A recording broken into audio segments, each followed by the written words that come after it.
la bienvenida al señor Eduardo Sartelli. ¿Cómo te va, Eduardo? Buen día. Buen día, ¿cómo andan? Bien, todo muy bien. Me dijeron que estabas expectante por la recepción que le van a hacer a Juan Román en la apertura de la gestión de Ameal.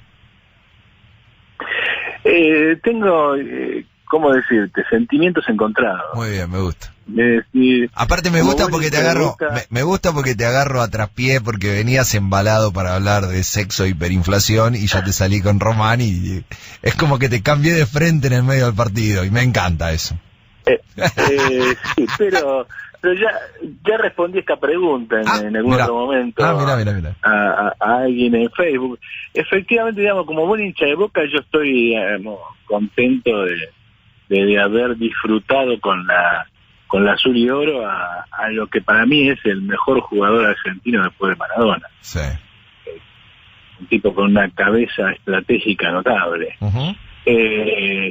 Pero que parece haberla también puesto en funcionamiento para la estrategia política, digamos todo, ¿no? No es ningún tonto. No, para nada. De ahí a transformarlo en una especie de vindicador de las clases populares contra el macrismo, no solo se trata de una exageración notable, sino además un desconocimiento del mundo futbolístico. O sea, Román es un millonario, es un burgués hecho y derecho que está buscando hacer más millones, punto. No nos olvidemos de eso. Acá en el fútbol no hay gente dedicada a satisfacer la pasión de los hinchas, sino la pasión de ciertos bolsillos. Esa es la verdad. Pero vos no crees... Si eso coincide o no con el buen fútbol y los resultados es otra discusión. Vos sabés que a mí me causa gracia porque algunos decían, bueno, por fin se terminó el Boca que se va a manejar como una empresa, y yo no escuché nunca a la gestión que acaba de ganar que haya planteado que iba a volver a un momento romántico de la historia de Boca. Por eso digo, a veces la gente pone en sus oídos, en su cabeza, acciones que están bastante o diametralmente opuestas a la manera en la que se manejan los clubes de fútbol, y más el club por excelencia que cotiza jugadores a nivel mundial. Sí, pero además hay un punto, digamos, si uno tendría que pensarlo, la Argentina como fútbol, dejar de lado la selección, está en la C del fútbol mundial. De ninguna manera, o sea, un equipo argentino puede competir en las grandes ligas, ni siquiera el River de Gallardo, que ha ganado prácticamente todo. O sea, adiós a la Argentina futbolística, tomo 3. Eso no te quepa la menor duda. Tiempo eso. Sí, eso olvidate, eso es así. El fútbol argentino, basta verlo. Boca no le puede ganar a un equipo de la segunda española. River tal vez sí, pero River en la Liga Española a Real y al Barcelona los mira 4 metros de altura desde abajo. Esa es la verdad, por más que uno reconozca las virtudes de Gallardo como entrenador y las virtudes del equipo de River, que es hoy por hoy el mejor equipo de Argentina, son de duda. Después cuando empecemos con la broma y la chanza podemos decir otra cosa, pero ahora si vos mirás en términos estrictos la trayectoria de Boca de estos últimos años, Boca cuesta encontrar un ciclo futbolístico económico más exitoso que el de Macri. Esos son números. Sí. Eso es así. Además, todos estos que acaban de ganar son todos macristas, o sea, todos estuvieron con Macri. Que Ameal, que era el tercero en la fórmula, del Caño, del Pla, Ameal, no me joda. Entonces hay toda una imaginería bastante ridícula que tiene que ver con algo de lo que íbamos a hablar hoy, el delirio kirchnerista. El delirio kirchnerista es interpretar la realidad como a nosotros se nos antoja, y por estos días estamos viviendo una especie de delirium tremens general, colectivo, de gente que imagina cosas que no existen. Ganó la fórmula de Riquelme, en Boca ganó de Pergolini antimacrista. ¿De qué me estás hablando? Un negociante de Sietesuela que empezó haciendo guita con metiendo chicas medio semidesnudas con una remera en una pileta de agua. ¿De qué me estás hablando? Entonces, esa gente es parte del gran negocio futbolístico que en la Argentina, lamentablemente, como en la Argentina, alguna vez lo dijimos en esta columna, reproduce las características de la Argentina. La Argentina tiene vacas y cuero, pero compra los zapatos de afuera. Tiene los mejores jugadores del mundo y esos jugadores juegan en otros equipos. El mejor jugador de la Argentina ni siquiera jugó en la Argentina alguna vez. Entonces, esto, digamos, a mí me da sentimientos encontrados, porque uno espera que un tipo como Riquelme tal vez tenga un mejor criterio para manejar futbolísticamente a Boca. Yo, digamos, como buen marxista, creo que manda el bolsillo. De hecho, a ver, sacamos a un director técnico que era cualquier cosa un director técnico de Boca. Eso está claro. Ahora, acabamos a poner a Russo, cuya virtud también ganó la última Libertadores, lo que vos quieras, pero si Russo representa futbolísticamente a Boca, no me joda. Ahora, la pregunta es, ¿Boca puede volver a tener un Bianchi? Y Bianchi en su momento fue uno de los directores técnicos más cotizados. Boca no lo puede soportar. Y eso es que Boca es el club en términos económicos mejor manejado de la Argentina. Es uno de los pocos, sino el único que tiene superávit. El resto está todo en rojo. River tiene verde futbolístico, pero tiene un rojo económico notable.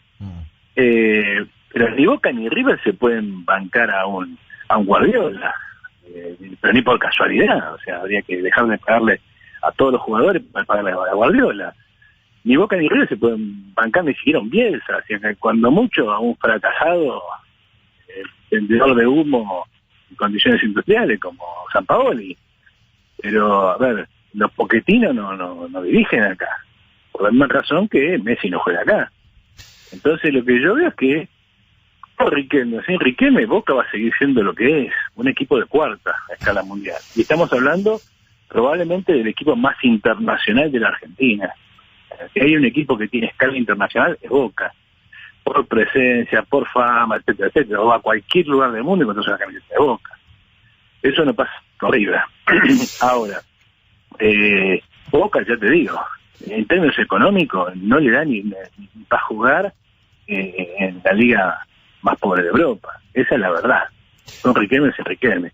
Ahora, ya te digo, lo interesante de todo este asunto es que refleja muy bien el clima en el que estamos viviendo. O sea, hay gente que quiere creer un montón de cosas, que quiere creer que ha vuelto no sé qué cosa, y quiere creer que la Argentina ha retornado a la buena senda y que ahora el sueño macrista se acabó. Volvemos a la normalidad. Bueno, créanlo. Yo creo que uno puede ya, a pocos días de comenzar el gobierno Fernández, darse cuenta de que eso es propio de religiosos. Vamos, yo creo que los testigos de Jehová, los que yo he hecho las puteadas todas las mañanas de domingo acá en la puerta de casa, tienen menos fe que muchos kirchneristas. Porque examinemos algunas medidas, si vos querés que entremos ya por ese lado. Hay una, digamos, para que se entienda por qué hablábamos de sexo e hiperinflación. Fernández tiene muy poco para ofrecer, muy poco para ofrecer en términos económicos. Luego yo creo que una salida interesante de su parte va a ser si no hay pan, por lo menos que haya circo. Entonces vamos a ofrecer actos simbólicos, ¿no? Uno de los actos simbólicos acaba de producirse, el tema del protocolo por el aborto no punible. Recordémosle al público que en la Argentina existe el aborto no punible, legal, es decir, para cierto tipo de casos desde 1921. Y que Macri había dado un paso adelante bastante importante, digamos, jugando con la idea de que los causales del aborto no punible podían flexibilizarse, es decir, se puede entender de una manera muy amplia. Como todo en la legislación, todo depende de cómo lo interpretes. Si corres riesgo la salud de la madre, entonces se podrá abortar sin que eso signifique una punición. Bueno, ¿qué es salud? Entonces, si vos interpretas salud como puramente biológica, entonces el aborto no punible se restringe un número de casos casi mínimo. O sea, cuando la madre está al borde de la muerte bueno. Ahora, si vos tomás salud en un sentido más amplio, incluís la salud reproductiva, es decir, la madre puede quedar en malas condiciones para volver a tener hijos, incluís la salud psicológica, es decir, el impacto que significa una violación o un impacto que significa tener un hijo no deseado, etcétera, etcétera, etcétera, etcétera, y entonces virtualmente podés llegar a establecer un régimen en el cual ningún aborto es punible o, digamos, trae una cantidad de casos muy pequeña, al revés. Antes era muy pequeña la cantidad de casos que no fueran punibles. Ahora, con esta ampliación del espectro, es muy pequeña la cantidad de casos que serían punibles. Ahora, lo que está claro es que no hemos salido del hecho de que el aborto sigue siendo punible. Es decir, las mujeres en los últimos 2 años en Argentina lucharon por una ley de aborto voluntario. Es decir, yo quiero abortar, voy y aborto, y no te tengo que explicar nada. Sí. ¿Eduardo? ¿Te perdí? Bueno, justo que estábamos... Sí. Sí, no, te perdí. Y no tienen que explicar nada y ahí se murió el audio. No, claro, en realidad lo que se ha hecho es poner en marcha el protocolo de Rubinstein con alguna modificación, y la propia ministra se encargó de señalar que esto de ninguna manera era una ampliación de derechos. Es decir, de ninguna manera se trataba de una ley de aborto al estilo de la cual se movilizaron millones de argentinas en el pasado reciente. Es decir, no te doy la ley del aborto, porque no me voy a pelear con el Papa, te voy a dar algo parecido.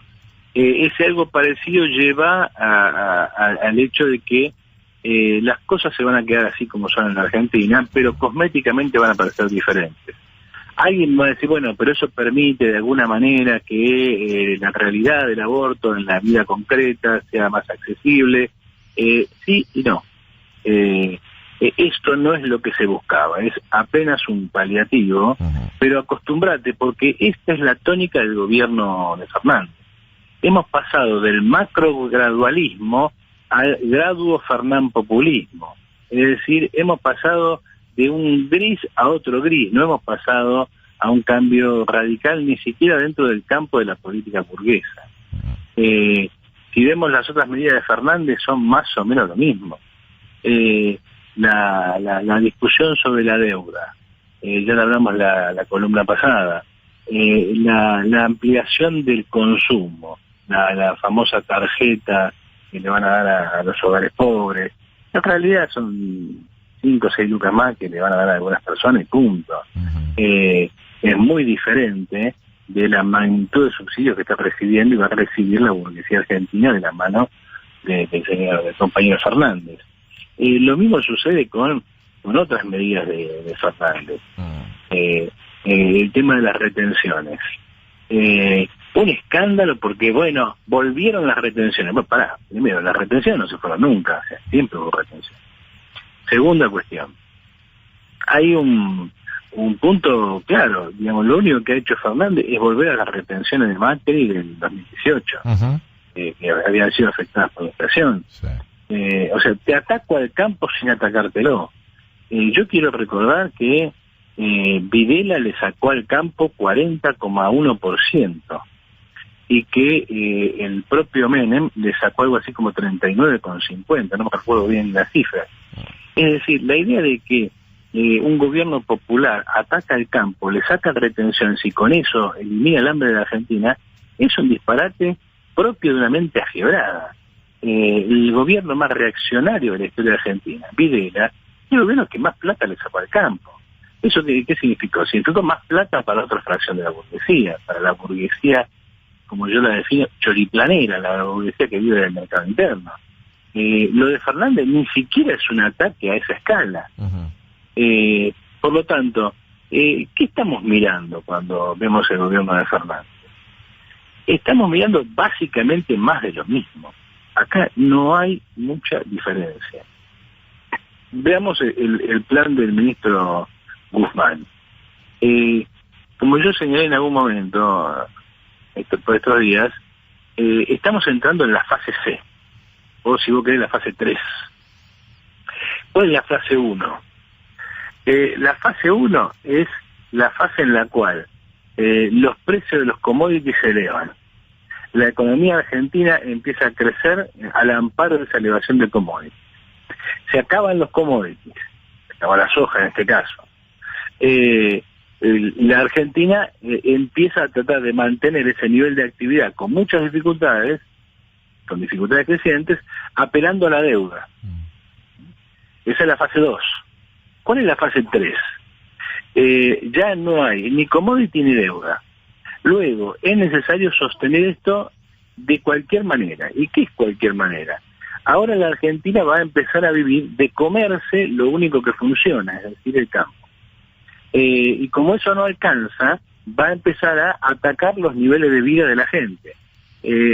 Las otras medidas que todavía no se conocen, están hablándose, las de el proyecto de solidaridad económica.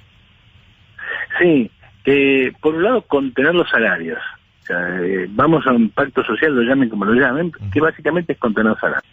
Que en un contexto de inflación van a ser difíciles de contener y vamos a ver cómo se los arregla para evitar, ya no que se recuperen los niveles anteriores a Macri. Bajo Macri produjeron 2/3 de la caída salarial.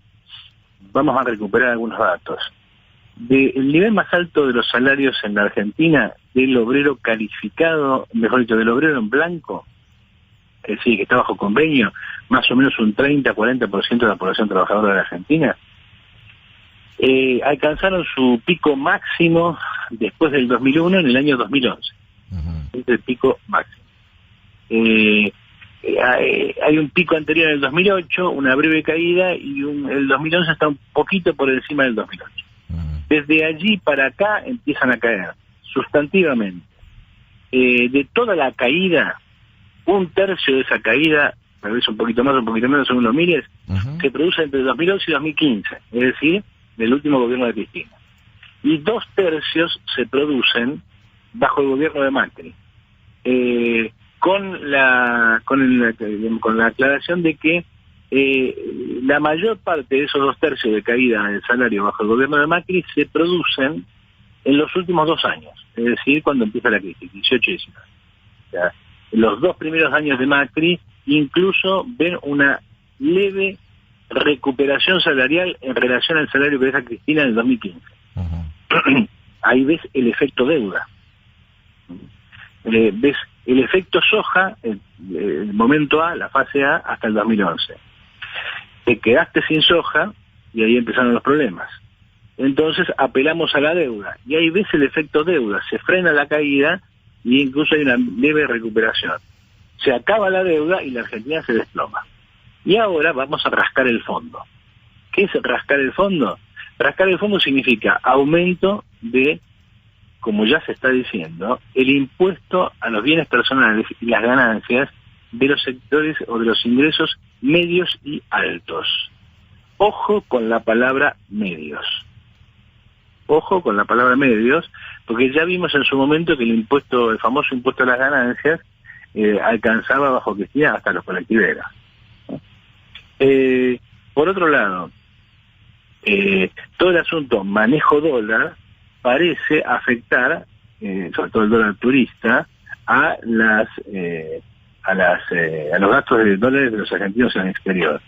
Eso no afecta solamente al turismo, afecta a muchas otras actividades y servicios que se compran en el extranjero aunque se disfruten en la Argentina. Bueno, el ejemplo más común, más claro es Netflix y ese tipo de servicios. Pero hay otros servicios financieros de otro tipo que también tienen la misma lógica.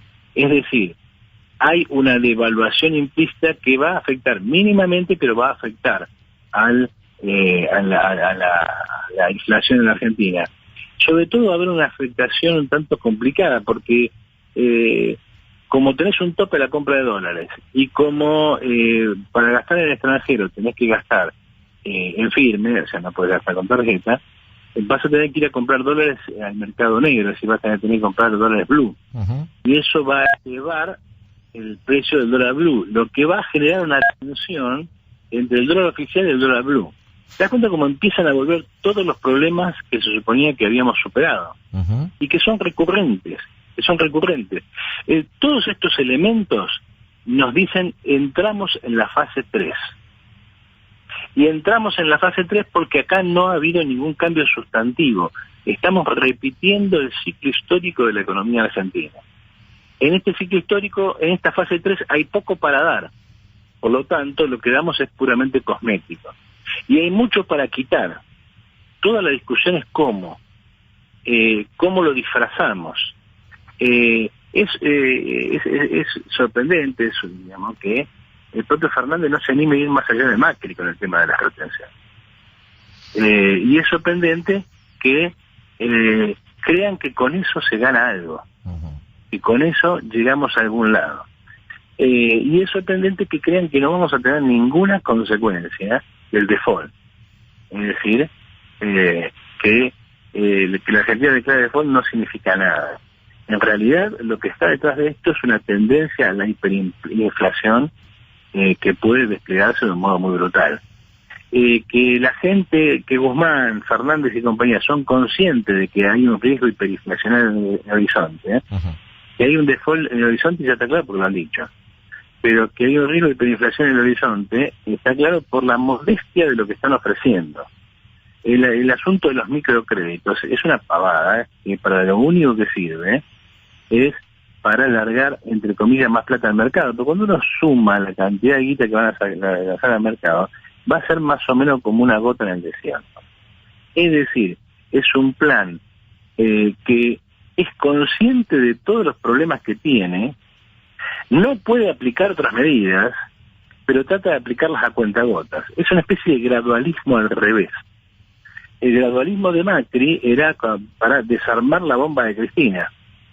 Este gradualismo es para tratar de evitar que la bomba de Cristina y Macri ahora estalle, en el sentido de produzca lo que ya produjo, una carrera de inflación hacia la inflación, una hiperinflación en el horizonte, una mega devaluación y un escenario estilo 2001.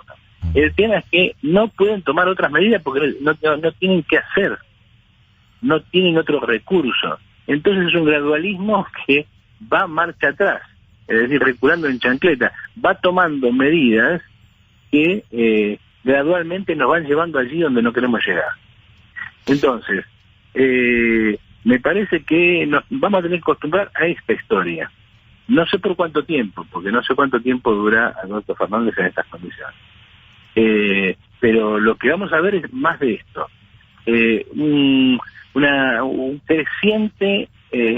Una creciente separación entre los delirios, los mega delirios kirchneristas y la realidad de los Fernández. Insisto con esto de los Fernández porque acá gobiernan Cristina y Alberto. Hasta ahora lo único cierto, lo único que ha cumplido a rajatablas el tío Alberto es una de sus promesas de campaña. Van a quedar todos libres. Acaba de salir indebido, barata, quedan algunos casos, ¿no? Pero en cualquier momento ya están afuera. Hasta ahora eso es lo único que ha logrado cumplir. Llego yo y todos festejan en sus casas. Todas las demás son hasta ahora simples muestras de que el ciclo económico clásico de la Argentina, ascenso, salvavidas en dólares de la deuda, hundimiento con salvavidas y todo, que termina siendo salvavidas de plomo, hasta ahora se va cumpliendo. No te voy a preguntar por el sexo porque era parte clave de la columna, pero me imagino que tiene que ver con la vaselina que anunciábamos temprano que la gente comprara, así que lo vamos a dejar en suspenso para la próxima. No, lo del sexo estaba ligado a lo del aborto, en realidad. No, perdón, pero entonces, no, la prefiero, la gente. Son tremendas, en la producción son tremendos. La Lo que pasa es que la gente, digamos, te das cuenta como la gente delira, uno dice sexo y ya el mañana. Ya estaban como locos. En la producción no sabían cómo conectar, eso. Por eso me preguntaban, preguntale, le dije, no, tiene que ver con... Bueno, listo. Ya está. No. Igual, de todas maneras, Sí. hay que aprovechar porque va a ser una de las pocas cosas que se puedan disfrutar en la Argentina. Se puedan disfrutar. Te mando un saludo, Eduardo, que tengas una buena semana. Un abrazo grande. Dale, chau. Ahí estábamos con Eduardo Sartelli, como cada lunes en la Sartelli por el Mango. Acordate, 4094-7100, la clave es esa, para formar parte de la lista de la Sartelli.